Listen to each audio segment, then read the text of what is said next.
ഏയ്, ഇതൊന്നും ഞാൻ വിശ്വസിക്കില്ല. നിങ്ങൾ വെറുതെ എന്റെ ഭാര്യയെ കുറിച്ച് അനാവശ്യം പറയരുത്. ഞാൻ അനാവശ്യമൊന്നും പറഞ്ഞില്ല. ഇനി ഒരു സത്യം കൂടി ഞാൻ നിങ്ങളോട് പറയാം. എന്താ? ഞാനൊരു ഓൺലൈൻ ചാനൽ റിപ്പോർട്ടറാ. വേണമെങ്കിൽ എനിക്കിത് സോഷ്യൽ മീഡിയയിൽ വാർത്തയാക്കാം. പക്ഷേ നിങ്ങളെപ്പോലെ അന്തസ്സുള്ള ഒരാളെ അപമാനിക്കുന്നത് ശരിയല്ലെന്ന് തോന്നി. അതുകൊണ്ടാ വിളിച്ചറിയിച്ചത്. കൂടുതൽ എന്തെങ്കിലും അറിയണമെങ്കിൽ ഭാര്യയോട് തന്നെ ചോദിച്ചാൽ മതി. Good bye. ഹലോ,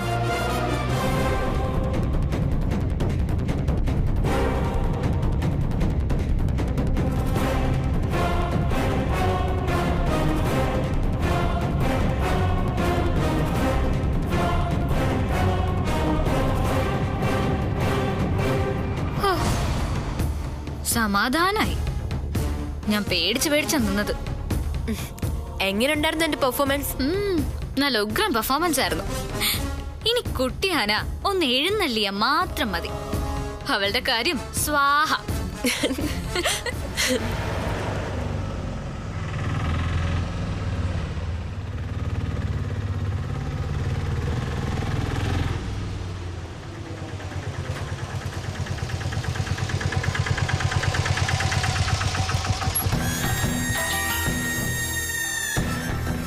ഒരു ഓട്ടോ വന്നു തോന്നുന്നല്ലോ. ഓ, അവൾ എഴുന്നള്ളിയും തോന്നുന്നു. വാ.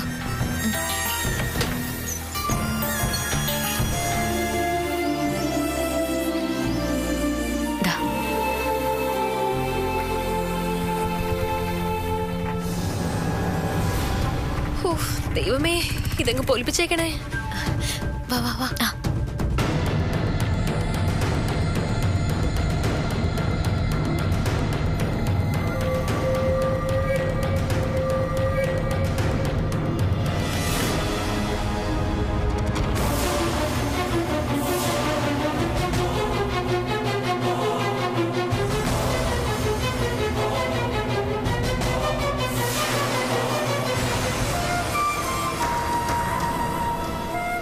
ഏട്ടൻ മുറിയിൽ തന്നെ ഇരിക്കായിരുന്നോ? പുറത്തേക്കൊന്നും ഇറങ്ങിയില്ലേ? ഏയ്, എനിക്കെന്തോ ഒരു സുഖം തോന്നിയില്ല. അതിരിക്കട്ടെ, ഹോസ്പിറ്റലിൽ കിടക്കുന്ന തന്റെ ബന്ധുവിന് എങ്ങനെയുണ്ട്? അത് കുഴപ്പമില്ല. എന്നാലും അപകടനില തരണം ചെയ്തു എന്ന് പറയാറായിട്ടില്ല. അല്ല, ഏത് ഹോസ്പിറ്റലാ അവരിപ്പോ? അത് ഹോസ്പിറ്റലിന്റെ പേര് അത് ഞാൻ മറന്നു. കിട്ടി, ഫോർട്ട് ഹോസ്പിറ്റൽ. അല്ല, ഏട്ടനെന്താ ഇങ്ങനെയൊക്കെ ചോദിക്കുന്നേ? ഏയ്, ഒറ്റയ്ക്ക് പുറത്തു പോകുന്ന ഭാര്യ പറഞ്ഞിട്ട് പോയ സ്ഥലത്ത് തന്നെയാണോ പോയെന്ന് അറിയണമല്ലോ.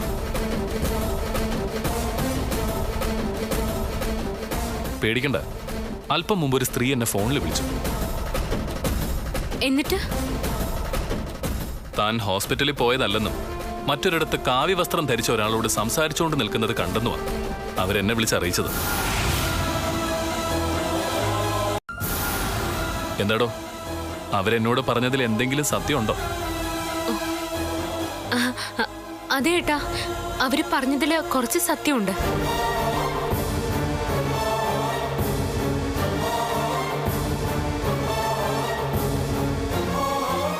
എന്താ ഉണ്ടായതെന്ന് പറ സ്വാതി. ആരെയാ താൻ കണ്ടത്? ഏറാടി വൈദ്യനെ. അതാരാ ഈ ഏറാടി? ഏട്ടനെന്ന് വണ്ണം കുറയ്ക്കുന്ന കാര്യം പറഞ്ഞില്ലേ, അതിനുവേണ്ടിയാ ഞാൻ ഏറാടിയെ കണ്ടത്. അന്നൊരു വൈദ്യരെ വിളിച്ചിരുന്ന കാര്യം താൻ പറഞ്ഞിരുന്നല്ലോ, അയാളാണോ ഈ ഏറാടി? അതെ ഏട്ടാ, ആശുപത്രി നിൽക്കുമ്പോഴാ ഏറാടി വൈദ്യരെ വിളിച്ചത്. അതുകൊണ്ടാ വരുന്ന വഴിക്ക് അദ്ദേഹത്തെ കൂടി കണ്ടിട്ട് പോരാന്ന് ഞാൻ കരുതിയത്. അതെ, എന്നിട്ട് വൈദ്യരെന്തു പറഞ്ഞു? വണ്ണം കുറയ്ക്കാനുള്ള മരുന്നുവെല്ലാം തന്നോ? തന്നില്ല, പക്ഷേ വൈദ്യരൊരു മരുന്നിനെ കുറിച്ച് പറഞ്ഞു. അടുത്ത ദിവസം അതും കൊണ്ട് വരാന്ന് പറഞ്ഞു. അത് കഴിച്ചാ 3 മാസം കൊണ്ട് നല്ല മാറ്റം ഉണ്ടാവുന്ന വൈദ്യര് പറയുന്നത്. അപ്രതീക്ഷിതമായി ഒരു സ്ത്രീ ഇങ്ങനെ വിളിച്ചു പറഞ്ഞപ്പോ ആദ്യം ഞാനൊന്ന് പകച്ചു. തന്റെ എല്ലാ കാര്യങ്ങളും എന്നോട് പറയണമെന്നില്ല, പക്ഷേ ഭർത്താവിനും ഭാര്യയ്ക്കും ഇടയിൽ ഒരു മറയുടെ ആവശ്യമില്ലെന്ന എൻ്റെ ഒരു അഭിപ്രായം. എന്തുണ്ടെങ്കിലും തനിക്ക് എന്നോട് പറയാം. പരസ്പരം കാണുന്ന കണ്ണാടി പോലെ ആവണം നമ്മുടെ ജീവിതം. താൻ എന്തെങ്കിലും എന്നീന്ന് മറച്ചു വെച്ചു എന്ന് പിന്നീട് ഞാൻ അറിയാൻ ഇടവന്ന അതെനിക്ക് വിഷമാവും.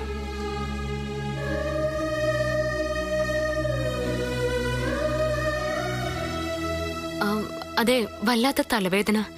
ഞാനൊരു ചായ എടുത്തിട്ട് വരാം.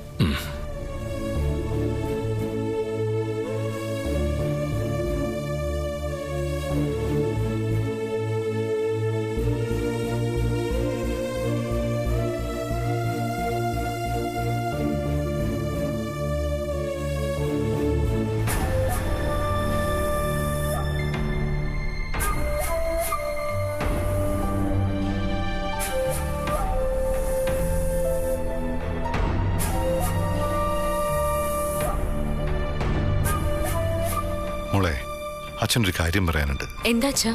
കുറച്ച് ദിവസത്തേക്ക് മോൾ ഈ വീടിന് വെളിയിലേക്ക് അധികം ഇറങ്ങണ്ട. എന്ത് കാര്യമുണ്ടെങ്കിലും അച്ഛനോടോ നീലിനോടോ പറഞ്ഞാൽ മതി. അച്ഛൻ എന്തൊക്കെയാ പറയുന്നത്? പുറത്തു പോകേണ്ട ആവശ്യങ്ങൾക്ക് പോകാതെ എങ്ങനെയാ? അല്ല, അച്ഛൻ എന്താ ഒരു പേടി പോലെ? വേദയുടെ അച്ഛൻ ഒരല്പം മുമ്പ് എന്നെ വിളിച്ചിരുന്നു. വേദയ്ക്ക് പരോള് കിട്ടിയെന്ന്.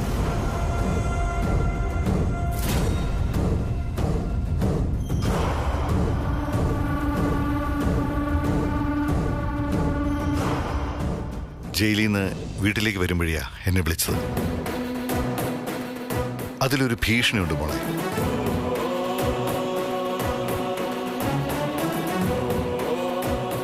സൂക്ഷിക്കണം. പാമ്പിനേക്കാളും വലിയ പകയുമായിട്ടായിരിക്കും അവൾ പുറത്തിറങ്ങിയിരിക്കുന്നത്. ചെയ്ത തെറ്റിന്റെ ശിക്ഷയാ അവളിപ്പോ അനുഭവിച്ചുകൊണ്ടിരിക്കുന്നത്. കൊലക്കേസിലെ പ്രതിക്ക് നിയമം ജയിൽ ശിക്ഷ വിധിച്ചു. അതല്ലേ ശരി?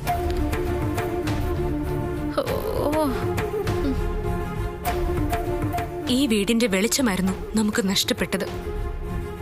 അച്ഛന്റെ ജീവനും ജീവിതവുമായിരുന്നു. അവളുടെ ഈ ജയിൽ ശിക്ഷ പോലും അതിനൊരു പകരമാവോ അച്ഛാ? പിന്നെ അവളുടെ പ്രതികാരം. ജനിച്ച എന്നെങ്കിലും ഒരിക്കൽ മരിക്കാൻ വിധിക്കപ്പെട്ടവരാ മനുഷ്യരെല്ലാം. എന്റെ മരണം അവളുടെ കൈകൊണ്ടാണെന്ന് ഈശ്വരൻ തീരുമാനിച്ചിട്ടുണ്ടെങ്കിൽ അത് തടയാൻ ആർക്കും പറ്റില്ല. മരിക്കാൻ എനിക്കൊരു ഭയവുമില്ല.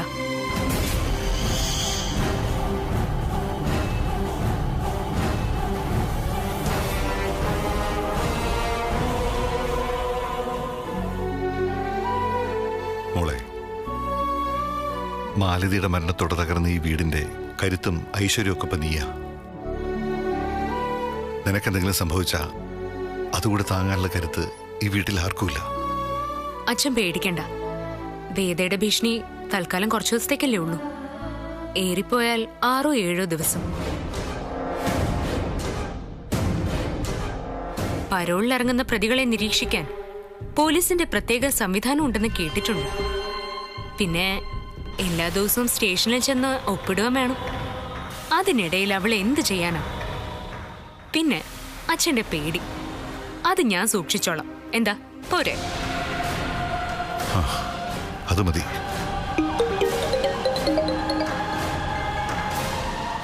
ഹലോ, അറിഞ്ഞു. ഹലോ, ക്ലിയർ ആവുന്നില്ല. ഒന്ന് ഉറക്കെ പറയൂ. Hello.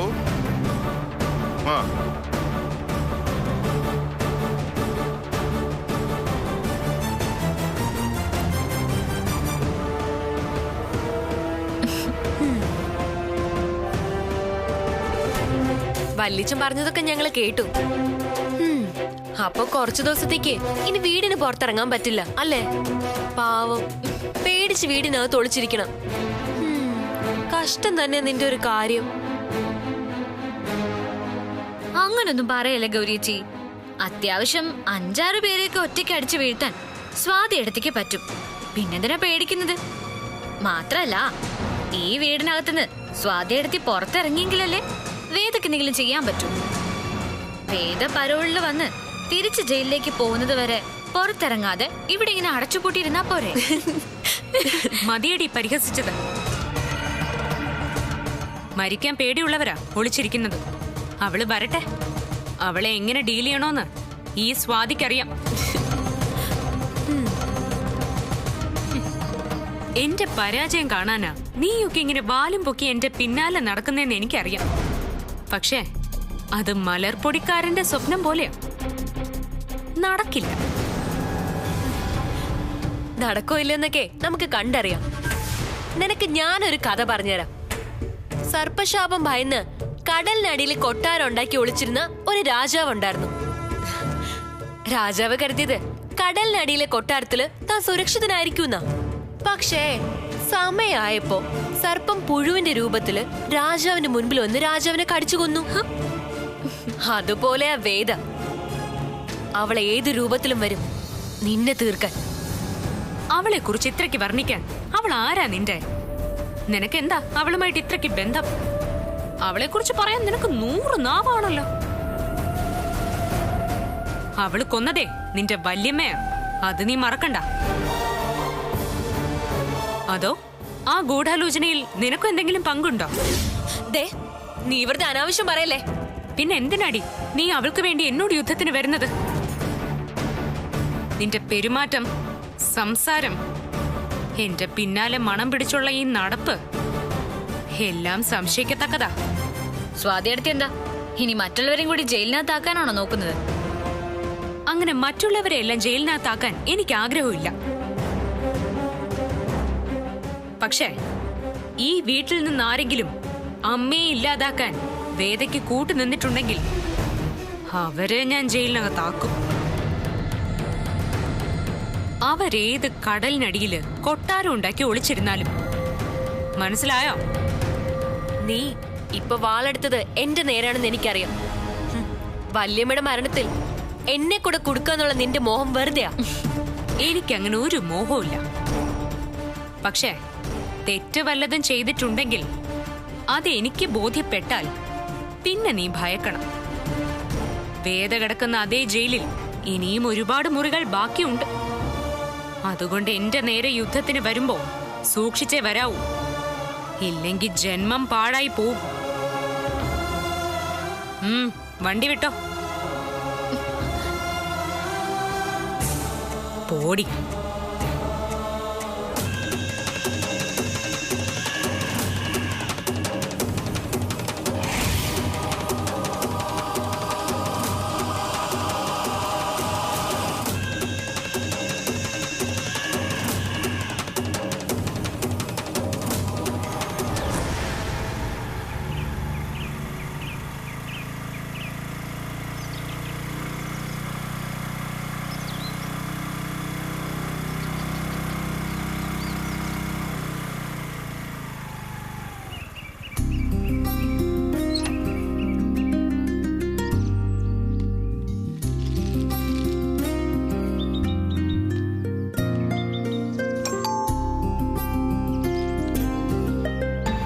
Good morning madam. Good morning.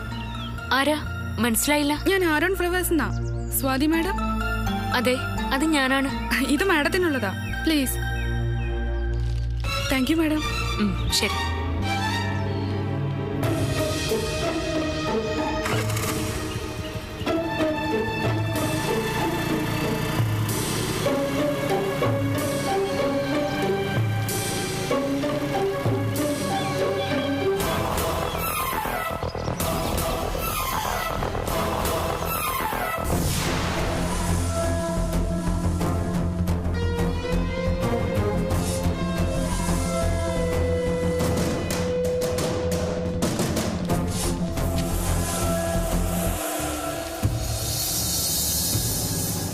വേദ.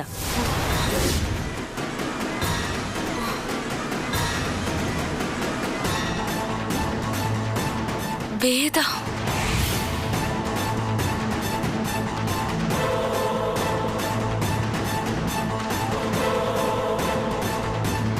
എന്താടി, എന്റെ പേര് വായിച്ചപ്പോ തന്നെ നീ പേടിച്ചു പോയല്ലേ? നീ എന്താ കരുതിയത്? ഞാൻ ഒരിക്കലും പുറത്തിറങ്ങില്ലെന്നോ? ഒരു ജയിലിലും എന്നെ തളയ്ക്കാൻ കഴിയില്ല.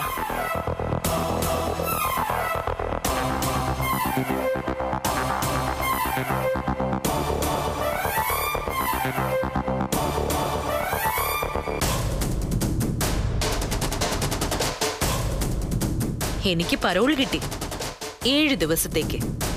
പക്ഷേ ആ 7 ദിവസത്തിനുള്ളിൽ നിന്റെ കാര്യത്തിൽ ഞാനൊരു തീരുമാനം ഉണ്ടാക്കും. തീർക്കും നിന്നെ ഞാൻ. നാളെ വൈകുന്നേരം കഴിയുമ്പോ നിനക്കത് മനസ്സിലാവും.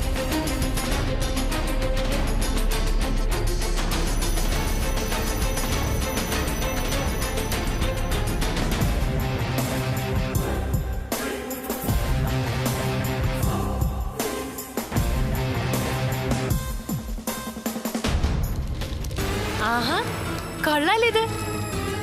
ആരയച്ചതാ ഈ പൂക്കൾ? പുതിയ സുഹൃത്തുക്കൾ ആരെങ്കിലും ആണോ? അല്ല, പോക്കും വരവൊക്കെ ഇപ്പൊ വലിയ രഹസ്യങ്ങളാണല്ലോ. നീ അല്പം മുമ്പ് പറഞ്ഞില്ലേ വേദ, അവൾ അയച്ചതാ.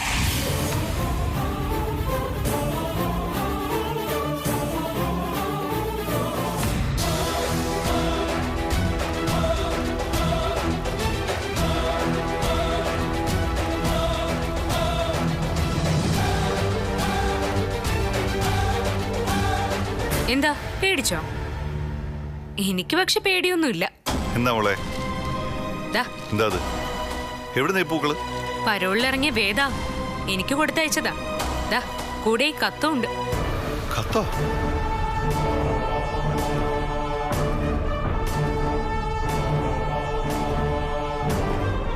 മുഴുവൻ വായിച്ചില്ല, നോക്കട്ടെ. എന്റെ ജീവിതം നീ തകർത്തു. ഇപ്പോ ഒരു കാര്യം നിന്നോട് പറയാനാ ഞാൻ ഈ കത്ത് നിനക്ക് കൊടുത്തയക്കുന്നത്. നീലും നീയും തമ്മിലുള്ള ദാമ്പത്യ ബന്ധത്തിന്റെ ശവസംസ്കാരത്തിനുള്ള പൂക്കളാണിത്. നീലിനെയും നിന്നെയും ഞാൻ രണ്ടിടത്താക്കും.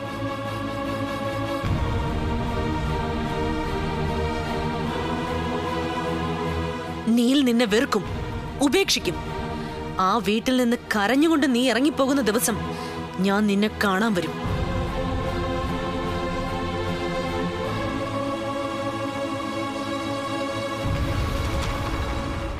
നീ കാത്തിരുന്നോ? എനിക്ക് തന്നതിനെല്ലാം എണ്ണി എണ്ണി പകരം ചോദിക്കാൻ ഈ വേദ വരും. ഇപ്പൊ ഞാൻ പറഞ്ഞത് സത്യമാണെന്ന് നിനക്ക് മനസ്സിലായില്ലേ മോളെ? അവൾ അപകടകാരിയാ. ഈ വീടിന് പുറത്ത് തൽക്കാലം മോളിനി പോണ്ട. വേണമെങ്കിലേ ഒരു ലോക്കർ പ്രത്യേകം പണിയിച്ച് അതിനകത്ത് കയറിയിരിക്കാം. ഗൗരി, തമാശ പറയാനുള്ള നേരമല്ലേ ഇത്? ഓ മോളെ, ഇനി നമ്മൾ എന്ത് ചെയ്യും? അച്ഛാ, അച്ഛനോട് ഞാൻ നേരത്തെ പറഞ്ഞത് ഓർമ്മയുണ്ടോ? വേദയെ പോലുള്ള പ്രതികൾക്ക് പരോള് കിട്ടുന്നത് ചില പ്രത്യേക ഉപാധികളോടെയാണെന്ന്. ഈ കത്തിലൂടെ അവൾ ആ നിയമമാണ് തെറ്റിച്ചത്.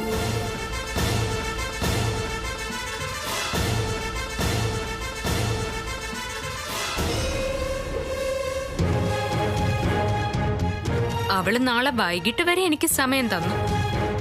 പക്ഷെ ഞാൻ അവൾക്ക് കൊടുക്കുന്നത് ഈ ഒരു രാത്രി മാത്രം. അവൾ ഈ നാട്ടിൽ നിന്ന് ഓടും.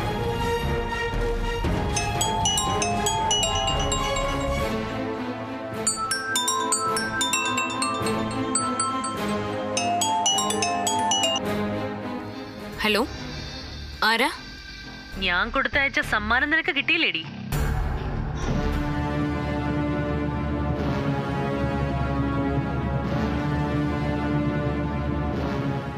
അത് കിട്ടി. എനിക്കത് നല്ലതുപോലെ ബോധിക്കുകയും ചെയ്തു. പകരം നിനക്കുള്ളൊരു സമ്മാനം ഞാനും അയക്കുന്നുണ്ട്. മിക്കവാറും നാളെ രാവിലെ നിനക്കത് അവിടെ കിട്ടും. നീ ഇനി എനിക്ക് എന്ത് സമ്മാനം തരാനാടി? കേരള പോലീസിന്റെ ഒരു വണ്ടി. നാളെ തന്നെ നിന്നെ തിരികെ ജയിലിലേക്ക് കൊണ്ടുപോകാൻ. ഞാൻ പരോളിൽ ഇറങ്ങിയത് 7 ദിവസത്തേക്കാ. പക്ഷേ അതിലെ ഒരു 6 ദിവസം ഞാൻ അങ്ങ് വെട്ടിക്കുറയ്ക്കാൻ പോവാ. നീ ആരാടി? ജയിൽ മന്ത്രിയോ? ഞാൻ ആരാണെന്ന് നിനക്ക് ഞാൻ കാണിച്ചു തരാം. ചെയ്യാൻ പോകുന്നതൊന്നും നിന്നോട് പറയേണ്ട കാര്യമില്ല. എന്നാലും പറയുക, പരോളിലിറങ്ങുന്ന പ്രതികൾ ഏതെങ്കിലും കുറ്റകൃത്യങ്ങൾ ചെയ്യാൻ പാടില്ലെന്ന നിയമം. അങ്ങനെ ചെയ്താ അനുവദിച്ചു കിട്ടിയ പരോൾ റദ്ദ് ചെയ്യപ്പെടും. അതിന് ഞാൻ തെറ്റൊന്നും ചെയ്തില്ലല്ലോ. പിന്നെ നിനക്ക് എന്ത് ചെയ്യാൻ പറ്റും? മണ്ടത്തരം പറയല്ലേ വേദേ. പരോളിലിറങ്ങിയ പ്രതി ഒരാളെ ഭീഷണിപ്പെടുത്തുന്നത് ക്രിമിനൽ കുറ്റം. ഇപ്പൊ തന്നെ ഞാൻ നിന്റെ ഭീഷണിക്കത്ത് വെച്ച് ഒരു പരാതി ജയിൽ ഐജിക്കും വകുപ്പ് മന്ത്രിക്കും മെയിൽ ചെയ്യും. പിന്നെ സോഷ്യൽ മീഡിയയിൽ ഞാൻ ഈ കത്ത് വെച്ചൊരു ലൈവും പ്ലാൻ ചെയ്യുന്നുണ്ട്. നിന്നെ ഞാൻ അടകടി. ഇന്ന് വൈകുന്നേരത്തിന് മുൻപ് നിന്റെ പരോള് റദ്ദാക്കാൻ എനിക്ക് നീ എഴുതിയ ഈ ഭീഷണി കത്ത് മാത്രം മതി.